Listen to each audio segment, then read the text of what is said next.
Hey, what's up, guys? So I love radar detectors, and I love testing all of them from different brands and manufacturers and different models, all this kind of stuff, right? I think there's a ton of great options out there. Now, that said, if you go take a look at my website, you'll see most of the recommendations, not all of them, but a ton of them are actually for Uniden brand detectors. And a couple months ago, I'd actually written an article over on the forums where I was kind of taking a look at things, and I'm like, hey, do I have too many recommendations for Uniden detectors? And there was a lot of really good discussion, kind of going all over the different options and whatnot. I kind of talked about my thought process behind choosing different detectors.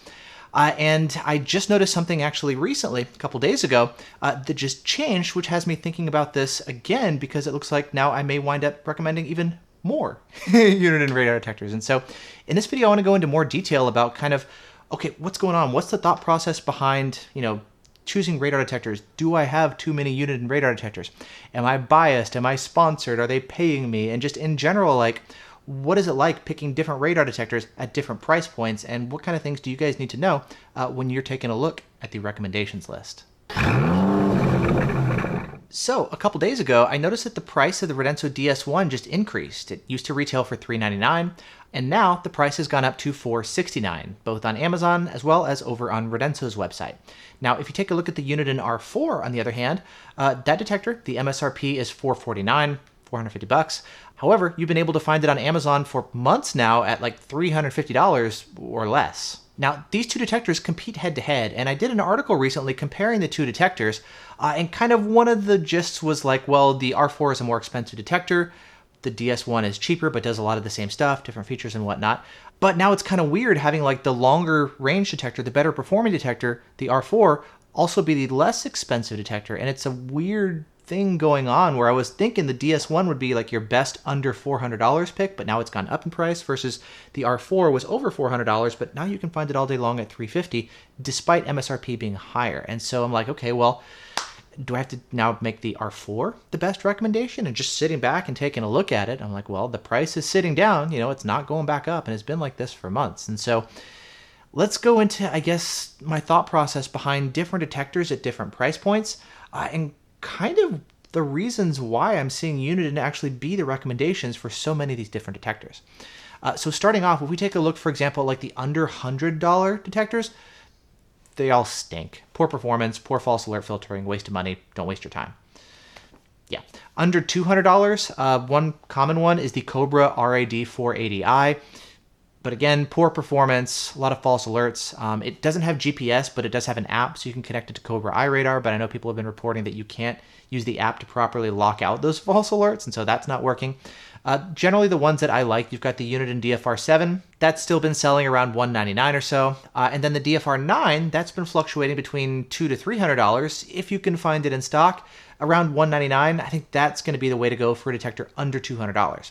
Now, I was out driving with the DFR9 the other day, and I'm feeling kind of meh about it. Really, for me, I like something like the Uniden R3 at minimum. That one retails for $299, so just under $300. And for that, you get much better performance, you get better false alert filtering, you get photo radar detection. Like, that is an amazing bang for the buck, and it's really hard for other detectors around this price point to compete. You've got stuff like the Radenso XP at $350 with worse performance, no photo radar detection, doesn't have a multicolor OLED display. Like, the R3 is a much better detector, and it's $50 less. And the same thing if we take a look at the Escort X80. Doesn't have the range of the R3, doesn't have GPS built in. It does have Bluetooth, so you can connect it to the app to do that kind of stuff, but then no photo radar detection. Like, the R3 is just a much better option.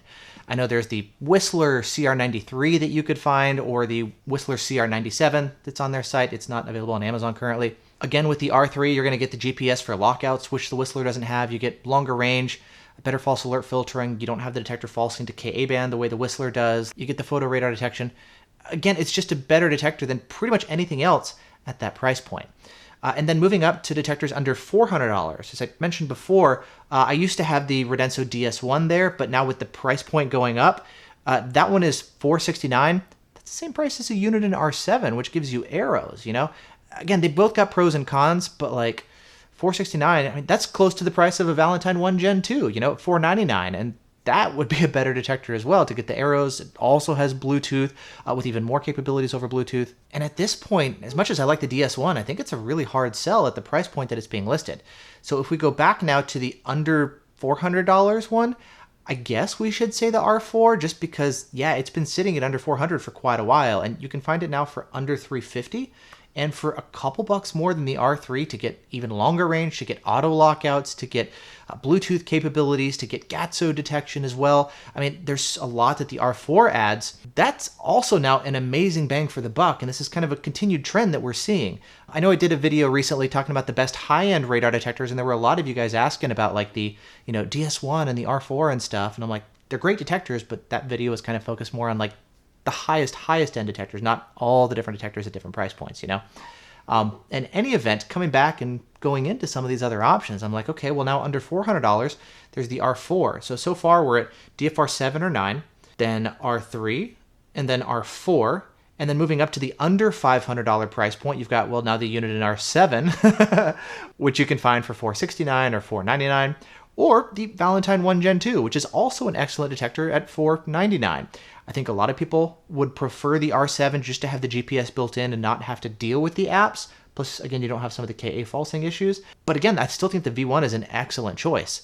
Then you start moving up in price, over $500. Then you start getting into detectors like the Uniden R8 at $699 or the Escort Redline 360C at $799. Now, again, I've done a video recently that goes into a lot more detail about these higher end detectors, but you're like, well, I'm sitting here with the R8 being my personal choice, and I've got the Redline, which is also a good option if you want better auto lockouts and full RDD immunity and stuff, and Bluetooth already working. So there's pros and cons to everything, but already we're like, got an Escort in there, got a Valentine in there, but everything else is Unidens. And I'm like, holy cow, this is crazy, I mean, if I was to go look at my website and I didn't know anything about radar detectors and I'm seeing all Uniden stuff, and then I flip the DS1 to the R4, I'm like, man, is this guy like biased towards Uniden?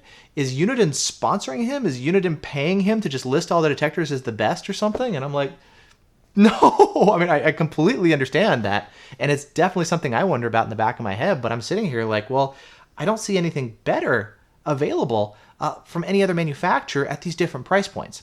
Now, something I want to be really clear about is just because I or anybody else say something is good or something is the best, by no means does that imply that that option is perfect or without flaws. I mean, Uniden detectors definitely have their own issues too. You've got things like, over the years, we've had some speaker failures with detectors. We've had some display failures. We've got auto lockouts still not working properly after how many years? We've got, like, when are they going to be releasing the new firmware updates? Why aren't the detectors fully RDD immune against some of the Spectres, even though they've been advertising them that way? I know they've changed kind of some of the RDD marketing stuff, but still, the detectors are by no means perfect. I wish they had better blind spot filtering. Like, I wish the build quality was better. I mean, there's a lot of things that I wish. No, they're not perfect by any means, and there's a lot of things that I could see any of these manufacturers improving, but definitely Uniden. They're by no means an exception here, and I don't want to say that like all the detectors are perfect, because that's not the case. It's just flat out not. Nevertheless, if you take a look at a lot of the detectors at the different price points, Uniden is really starting to nail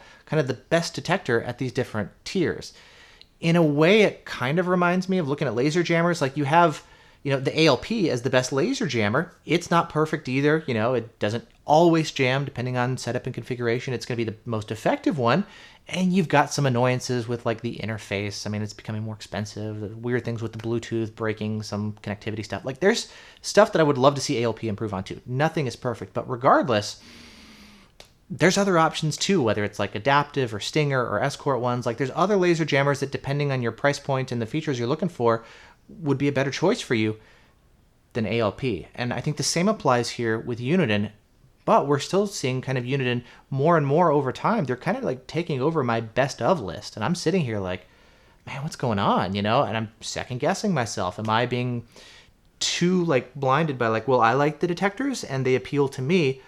Am I like unfairly blocking out other ones? And I keep looking at this stuff and I'm like, man, I don't really think so.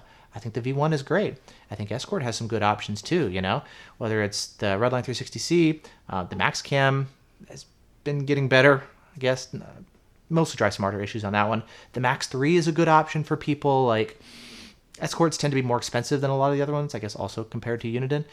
Radenso has some good detectors those are starting to get up in price. We're waiting on Theo. Where the heck is it? It's been years now. So like, I'm just sitting here saying, man, a lot of the detectors that I'm looking at are Unidens, and I can fully justify my choices, but I still look back at it and I'm like, man, this is crazy.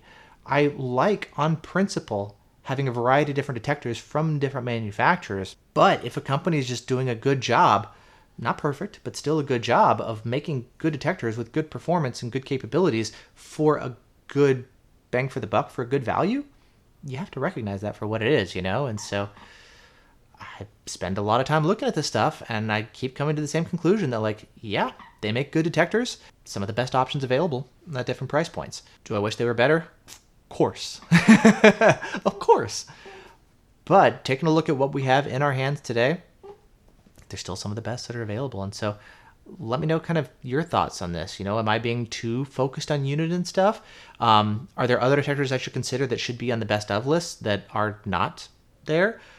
Is there any detector that I'm kind of like unfairly pushing down? I really try not to do that. You know, I'm trying to give like a fair shake to every detector that's out there, but I'm always looking at this stuff, you know? So let me know what you think as well. It's just something that I've been thinking about for a while, and I just wanted to sit down and just talk about this and share it with you guys. And so part of the thought process behind doing the review thing and the comparison thing when people are asking, you know? So anyway, just wanted to sit down and talk all about that. So, whew. Thanks for watching. Hope you guys are doing great, and I'll see you in the next video.